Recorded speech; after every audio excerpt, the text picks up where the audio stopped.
Mes très chers compatriotes, en ces instants critiques pour notre nation, je m'adresse à vous avec la gravité et la solennité qu'impose la situation.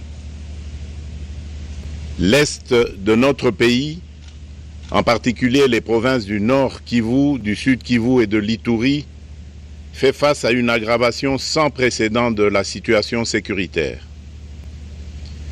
Les forces de défense du Rwanda, en soutien de leurs marionnettes du M23, poursuivent leur entreprise terroriste sur notre territoire, semant la terreur et la désolation parmi nos populations. Je partage avec vous la douleur et l'indignation face à ces attaques barbares.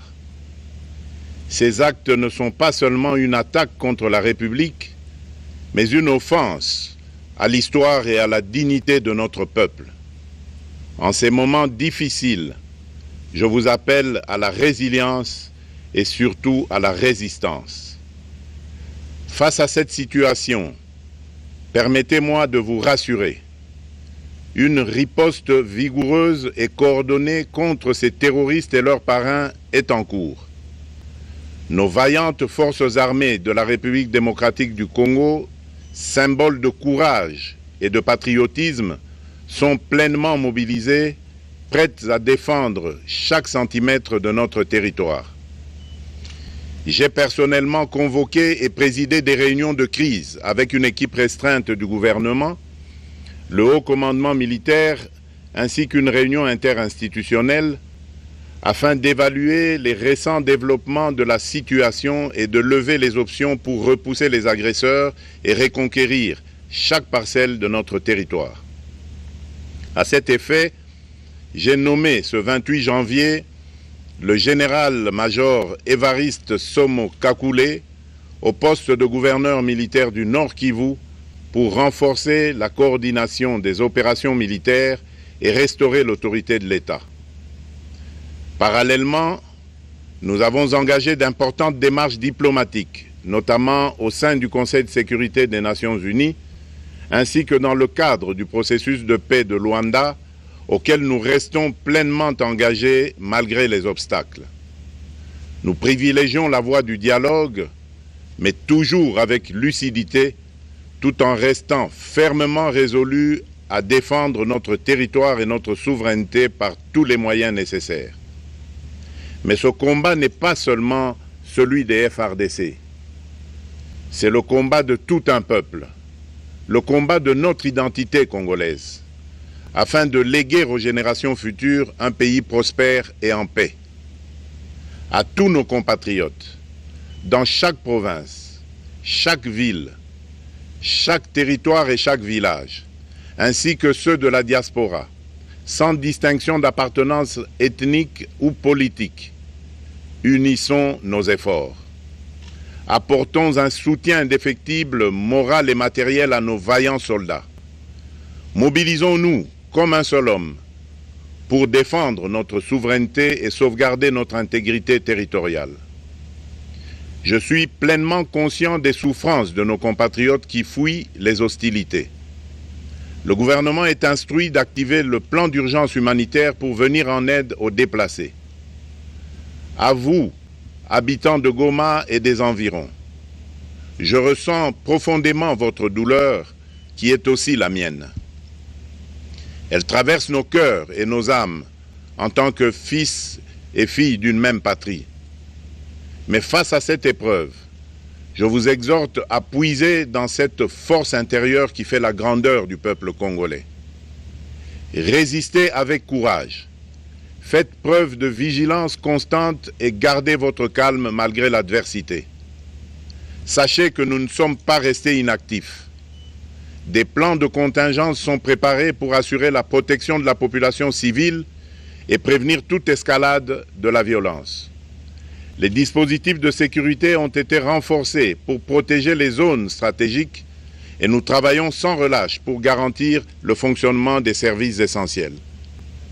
Je tiens à rendre un hommage solennel à tous ceux qui ont payé le prix ultime dans cette lutte pour notre dignité et notre souveraineté.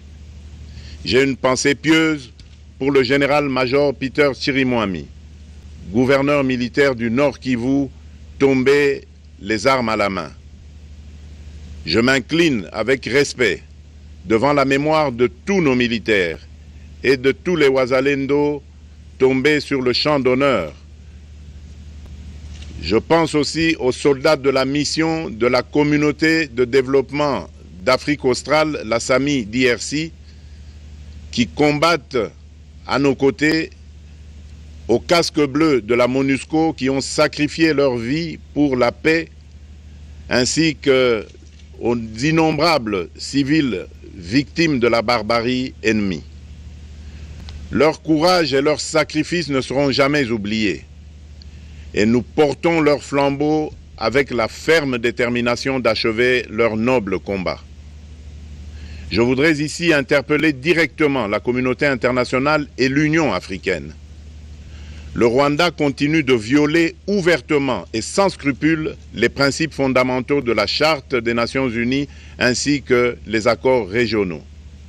Pire, ces agissements se déroulent dans une impunité totale et ce, avec un mépris manifeste des règles internationales et des valeurs que ces institutions sont censées défendre.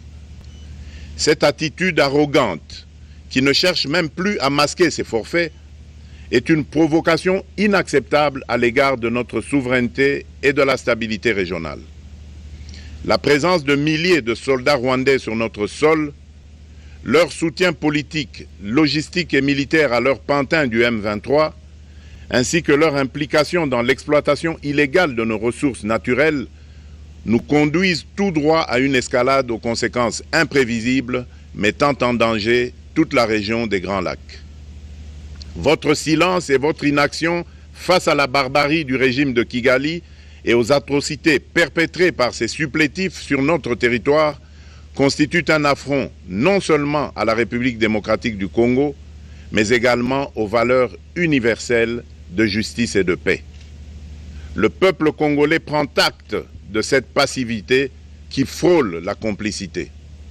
Soyez sûrs d'une chose, la République démocratique du Congo ne se laissera pas humilier ni écraser.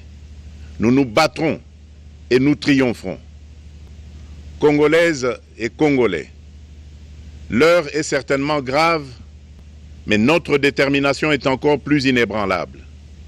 Ce moment critique nous offre l'opportunité de montrer au monde ce qui fait notre force, c'est-à-dire notre unité sans laquelle tous nos efforts seraient vains. Je vous appelle à être vigilants, mais à ne pas céder à la haine, aux divisions ou à la violence. Je condamne avec la plus grande fermeté les actes de vandalisme et de pillage qui ont visé certaines missions diplomatiques accréditées en République démocratique du Congo, ainsi que des intérêts privés dans la ville de Kinshasa. Ces comportements irresponsables dénaturent l'expression saine de notre colère face à l'agression barbare nous imposée et jettent une ombre sur les manifestations pacifiques de soutien à nos vaillantes forces armées qui luttent avec courage et abnégation pour défendre notre souveraineté. Notre engagement doit rester ferme et discipliné. Nous gagnerons cette guerre par notre unité, notre courage et notre sens de responsabilité, et non par la violence aveugle et par l'anarchie. Cette victoire ne sera possible que si chaque Congolais, où qu'il soit, prend toute la mesure du combat qui est le nôtre.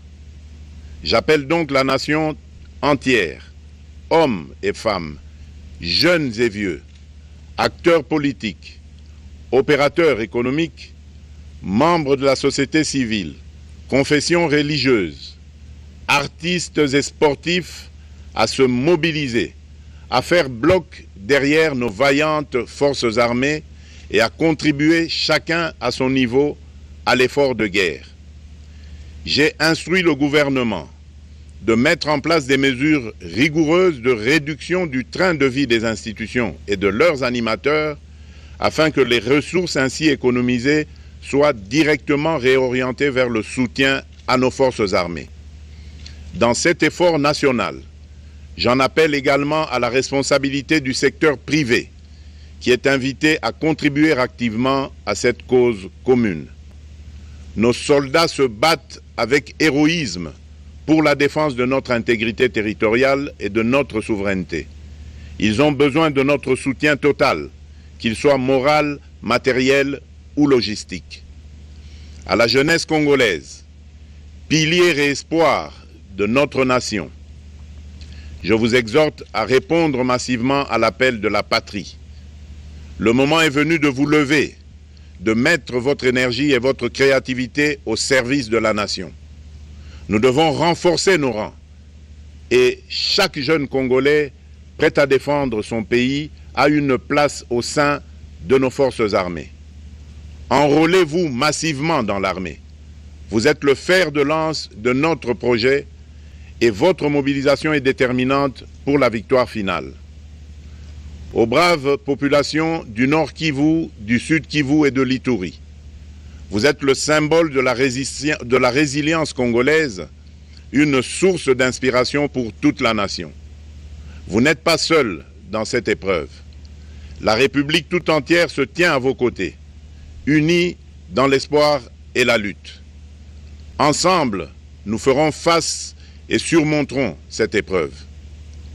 À nos vaillantes forces armées et aux vaillants patriotes Wazalendo, véritables sentinelles de la souveraineté nationale, je rends un hommage appuyé et vous exprime au nom de toute la République notre reconnaissance infinie et notre fierté inébranlable.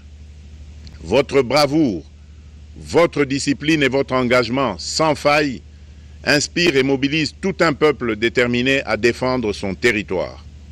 Sachez-le, la République ne vous abandonnera jamais.